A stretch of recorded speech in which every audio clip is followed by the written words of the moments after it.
Hello friends, my name is Kajal और आप सभी का स्वागत है मेरे चैनल पर।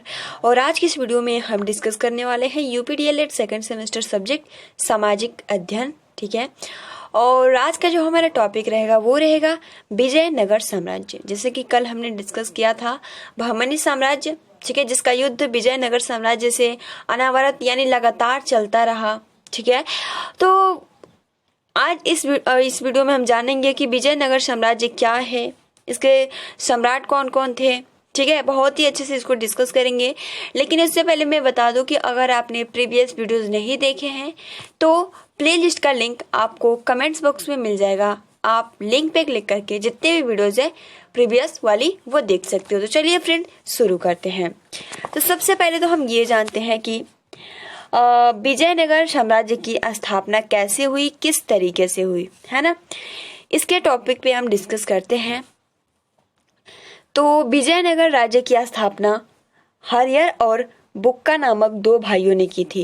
पहला पॉइंट क्लियर हो गया कि विजयनगर राज्य की स्थापना किसने किया था, तो दो भाइयों ने किया था, हरिहर और बुक्का नामक दो भाइयों ने किया था। ये दोनों भाई यादव वंशीय क्षत्रिय थे। ठीक है, ये जो दोनों भाई थे ये यादव वंशीय क्षत्रिय थे। और 1336 ईस्वी में दोनों भाइयों ने संस्कृत के विद्वान माधव विद्यारण्य की सहायता से तुंगभद्रा नदी के तट पर विजयनगर की स्थापना की थी। तो बहुत ही महत्वपूर्ण पॉइंट्स है।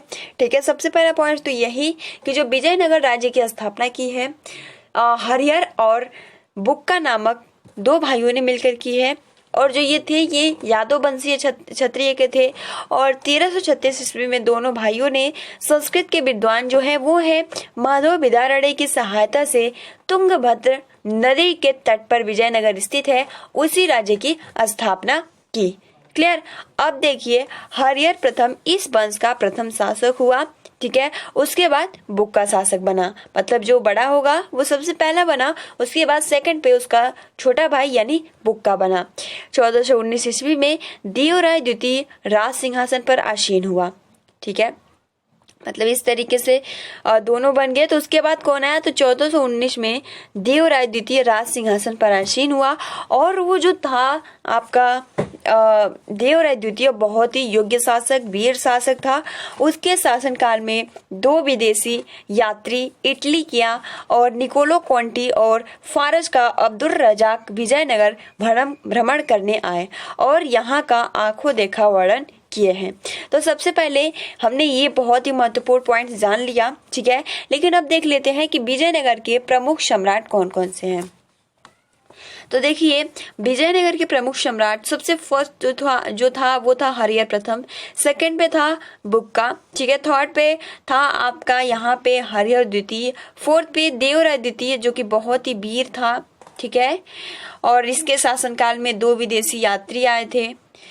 ठीक है, उसके बाद नरसिंह, उसके बाद कृष्णदेव राय, नेक्स्ट आपका है सदाशिव राय। तो ये क्या है, विजयनगर के प्रमुख सम्राट हैं। क्लियर। अब देखिए, 1486 के लगभग नरसिंह शालू ने अपने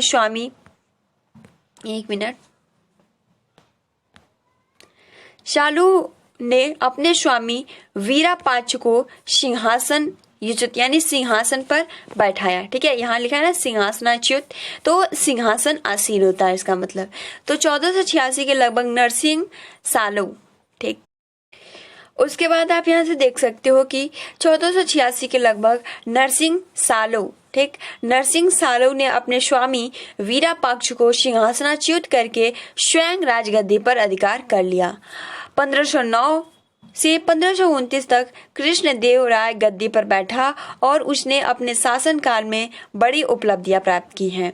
ठीक है, और उसकी क्योंकि नरसिंह आया, आप देख सकते हो नरसिंह आया, फिर कृष्णदेव आया, तो उसी तरह 1509 से 1529 तक कृष्णदेव राय गद्दी पर बैठा। उसने अपने शासनकाल में बहुत बड़ी उपलब्धियां प्राप्त की। उसकी राज्यसभा में 8 कवियों को आश्रम प्राप्त था जिन्हें अष्ट दिग्गज भी कहा जाता है। आपने नाम भी सुना होगा कि अष्ट दिग्गज किसे कहा जाता है, तो 8 कवियों को अष्ट दिग्गज कहा जाता है। और ये किसके शासनकाल में ये आश्रम प्राप्त था? तो ये कृष्णदेवराय गद्दी जो जिसकी शासनकाल थी 1509 से 1529 तक कृष्णदेवराय ने गद्दी पर आसीन था। और बहुत ही अच्छा, मतलब इसका जो शासनकाल था वो बहुत ही बड़ी उपलब्धियों से भरा था, प्राप्त था।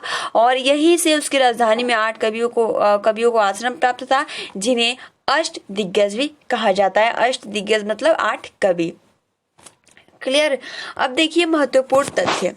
सबसे पहले तो आप यहाँ देख सकते हो कि महत्वपूर्ण तथ्य में क्या लिखा है कि कृष्णदेवराय को आंध्र भोज की उपाधि प्राप्त थी। तो प्रश्न ये भी आ सकता है कि आंध्र भोज की प्राप्ति की उपाधि किसको प्राप्त है? तो कृष्णदेव राय को, जिसके शासनकाल में 8 कवियों को आश्रम प्राप्त था, जिन्हें अष्ट दिग्गज भी कहा जाता है। और कृष्णदेव राय को ही आंध्र भोज की उपाधि दी जाती है। क्लियर। अब उसने अमुक्त मालयाद व जाबवती कल्याणम जैसे ग्रंथों की रचना की। तो देखिए जो ये ग्रंथ है अमुक्त मालयाद व जाबवती कल्याणम जैसे ग्रंथों की रचना की। और पुर्तगाली यात्री डेमी गोस्पेज उसके संबंध में लिखता है। ठीक है, किसके संबंध में? तो कृष्णदेवराय के संबंध में जो पुर्तगाली यात्री है वो लिखता है डेमी गोस्पेज उसके संबंध में कि वह इतना विद्वान तथा सफल शासक है जितना कि होना संभव है। अपने पद, सेना तथा भूमि की दृष्टि से वह किसी भी सम्राट से बढ़कर है। तो आप देख सकते हो जो पुर्तगाली यात्री है वो कृष्णदेवराय को कहता है कि वह इतना विद्वान तथा सफल शासक है जितना कि होना संभव है। ठीक है, और अपने पद, सेना और भूमि की दृष्टि से वो किसी भी सम्राट से बढ़कर है। आप देख सकते हो कि तुलना कर रहा है, तो कह रहा है कि जो कृष्णदेवराय है वो सबसे अच्छा है और जितना योग्य संभव है उतना वो कृष्णदेवराय है, जितना संभव हो सके। क्लियर। अब देखिए उसने यहाँ से है आपका कि 1530 ईस्वी में कृष्णदेवराय की मृत्यु के पश्चात साम्राज्य का पतन होना आरंभ हो गया। ठीक है, 1530 ईस्वी में जैसे ही कृष्णदेवराय की मृत्यु हुई तो जो साम्राज्य था विजयनगर, इसका पतन आरंभ होना शुरू हो गया। तो प्रश्न यहाँ से अगर ऐसा पूछा जाए कि पहला कारण क्या बना था, तो यही कि जैसे ही कृष्णदेवराय की मृत्यु हुई 1530 ईस्वी में, तो जो साम्राज्य था उसका पतन होना शुरू हो गया था। कृष्णदेव के बाद उसका जो भाई अच्युत देव शासक बना, जो 1542 में उसकी मृत्यु के बाद सदाशिव राय सिंहासन पर बैठा। वो नाम मात्र का शासक था। जो सदाशिव था वो सिर्फ नाम मात्र का शासक था। राज्य की वास्तविक शक्ति उसने मंत्री राम राय के हाथ में दे दी थी। और राम राय की बढ़ती शक्ति से मुसलमान भयभीत हुए और इस्लाम की रक्षा के लिए एक संयुक्त मोर्चा बनाया, जिसमें बीजापुर, अहमदनगर, गोलकुंडा तथा विदर के राज्य सम्मिलित हुए। और 1565 में तालीकोट का युद्ध हुआ, जिसमें विजेताओं ने निर्दयतापूर्वक विजयनगर का विनाश किया। तो आप देख सकते हो कि इस तरीके से इसका पतन हो गया। सबसे पहले तो आप देख सकते हो स्टार्टिंग में ही जैसे ही कृष्णदेव की मृत्यु हुई 1530 ईस्वी में, तो जो विजयनगर था वो पतन की स्थिति में आ गया था। लेकिन उसका भाई सिंहासन पर आसीन हुआ। लेकिन 1542 में उसकी भी मृत्यु हो गई। तो सदाशिव राय सिंहासन पर बैठा। वो नाम मात्र का शासक था। वो जो शक्ति थी वो मंत्री राम राय के हाथों में थी। अब राम राय की बढ़ती शक्ति से जो मुसलमान थे वो भयभीत हुए और इस्लाम की रक्षा के लिए एक संयुक्त मोर्चा बनाया गया। जो मुसलमान थे वो, क्योंकि जो उसका राम राय था उसकी शक्ति बढ़ती जा रही थी, तो इससे भयभीत हो गए। तो उन्होंने क्या किया, एक मोर्चा बनाया जिसमें बीजापुर, अहमदनगर, गोलकुंडा तथा बीदर के राज्य सम्मिलित हुए। और 1565 में तालीकोट का युद्ध हुआ, जिसमें तो देखिए सबसे मेन इंपॉर्टेंट है ना कि 1565 में तालीकोट का युद्ध हुआ, जिसमें विजेताओं ने निर्दयता पूर्वक विजयनगर का विनाश किया। क्लियर। अब देखिए यहाँ प्रश्न यह आ सकता है कि विजयनगर की शासन व्यवस्था कैसी थी। तो विजयनगर की शासन व्यवस्था सबसे पहले केंद्रीय शासन, फिर प्रांतीय शासन, स्थानीय शासन, न्याय व्यवस्था, सामाजिक दशा, आर्थिक दशा और साहित्य व कला। क्लियर।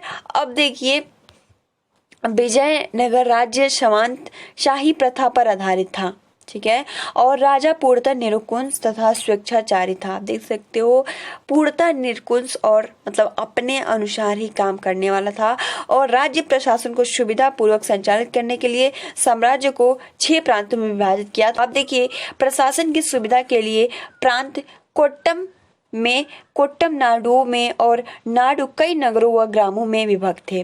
देखिए, प्रशासन की सुविधा के लिए जो प्रांत कोट्टम नाडु और नाडु कई नगरों व ग्रामों में विभक्त थे। ग्राम शासन की सबसे छोटी इकाई थी और न्याय का प्रमुख स्रोत राजा था। दंड विधान कठोर था, देख सकते हो। और विजयनगर की सामाजिक दशा अच्छी थी, स्त्रियों को समाज में उच्च स्थान प्राप्त था। जो इस काल में सती प्रथा तथा बहु विवाह भी प्रचलित था। आर्थिक दृष्टि से विजयनगर अत्यधिक संपन्न था। लोगों का प्रमुख पेशा कृषि एवं व्यापार था। विजयनगर के राजाओं की संरचना में तेलुगु, तमिल व कन्नड़ भाषाओं तथा साहित्य की बड़ी प्रगति हुई और 200 वर्ष तक अधिक दक्षिण की राजनीति में सक्रिय भाग लेने वाले विजयनगर साम्राज्य का तालीकोट के युद्ध के उपरांत पतन हो गया। यही मैं बोल रही हूँ कि बार बार अगर एग्जाम में पूछा जाती है, ऐसे ही प्रश्न पूछा जा सकता है कि विजयनगर साम्राज्य का पतन कैसे हुआ, तो तालीकोट युद्ध के पश्चात ही विजयनगर साम्राज्य का पतन हुआ, और जिसमें निम्न कारक उत्तरदायी थे। जैसे कि हमने कल डिस्कस किया था कि बहमनी राज्य से अनवरत युद्ध, यानी बहमनी राज्य से लगातार युद्ध होता रहा। और सेकंड जो था वो था अयोग्य सैनिक संगठन, ठीक है, जो संगठन था, जितने भी सैनिक थे वो अयोग्य थे। उसके बाद प्रांतपतियों की प्रबलता, ठीक है। उसके बाद 4th पे कह रहा है कि राज्य के पश्चिमी तट पर पुर्तगालियों का आवास, और लास्ट कह रहा है कि अंतिम शासकों का अत्याचार। जैसे कि उन्होंने मुस्लिमों पर अत्याचार हो रहा था तो उन्होंने एक मोर्चा बनाया, और मोर्चा बना के और जो युद्ध हुआ तालीकोट का, उसके उपरांत जो विजयनगर था उसका पतन हो गया। ठीक है गाइज, तो ये था विजयनगर का पूरा विस्तार से। अब प्रश्न ऐसे देख सकते हो कि प्रशिक्षु विजयनगर की शासन व्यवस्था का उल्लेख करें। शासन व्यवस्था कैसा थी, तो अभी मैंने जैसे पॉइंट टू पॉइंट बताया ना, जैसे कि ये आपका है, ये केंद्रीय शासन, प्रांतीय शासन, स्थानीय शासन, न्याय व्यवस्था, सामाजिक दशा, आर्थिक दशा, ये क्या है, शासन व्यवस्था है। ठीक है, और उसके बाद पूछ रहा है कि तालीकोट के युद्ध का क्या परिणाम हुआ, तो यही परिणाम हुआ, जो विजयनगर साम्राज्य था उसका पतन हो गया। ठीक है, उसके बाद कह रहा है कि विजयनगर राज्य की स्थापना किसने की थी, तो विजयनगर राज्य की स्थापना 2 भाइयों ने की थी, हरिहर और बुक्का ने की थी। जो इसका प्रथम जो था वो था आपका मतलब शासक जो था वो हरिहर था, सेकंड पे बुक्का आया।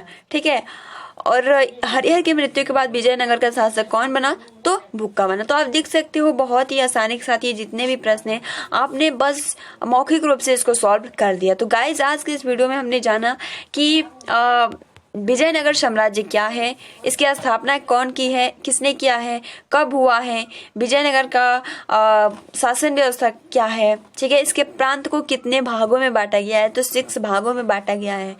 ठीक है गाइज, तो फिलहाल आप अपना अच्छे से प्रिपरेशन करते रहिए। ठीक है, और अगर आपने प्रीवियस वीडियोस नहीं देखा है तो मैंने प्लेलिस्ट बना दिया, आप वहां से जाकर देख सकते हो। वीडियो पसंद आई हो तो लाइक कीजिए, अपने फ्रेंड्स मित्र के साथ शेयर कीजिए। तब तक के लिए thanks for watching, take care and best of luck.